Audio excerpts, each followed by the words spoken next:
I'm John Hanna for CDTV.net, and we have Greg Womack, President of Womack Investment Advisors at Edmond, Oklahoma. Hey, Greg, thanks for joining us.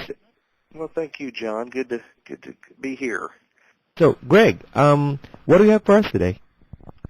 We know the domestic equity markets ended the month with no sign of any kind of major downdraft that's made the appearance of many of October's.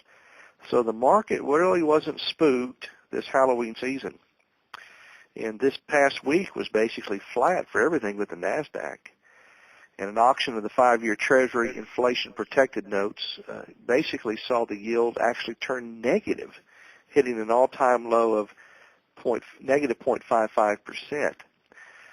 So quite a turn there for the Treasury inflation yields there.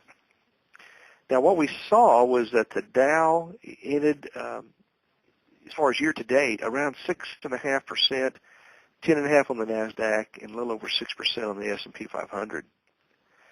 And so really if we look at last week's headlines, we had the GDP, which was the growth in the third quarter, rose by 2%, slightly ahead of the 1.7% experienced during the second quarter of 2010. But what we're seeing also is that home prices by the S&P Case-Shiller Index fell 0.2% in August, which cut the annualized growth rate to 1.7 instead of 3.2% of the month before. Now, because we had lower home prices, this is helping the sales of existing homes, which jumped 10% in September, according to the National Association of Realtors. John, that's still 19% below the previous September's tax credit-inspired sales. Meanwhile, after a dismal summer, September sales of new home did rise 6.6% from the month before, though the Commerce Department said they were still 21.5% below last year. So home prices are still low in the economy, and so we're not seeing any major turnaround there as of yet. Driven by orders for commercial aircraft, durable good orders jumped 0.3% in September.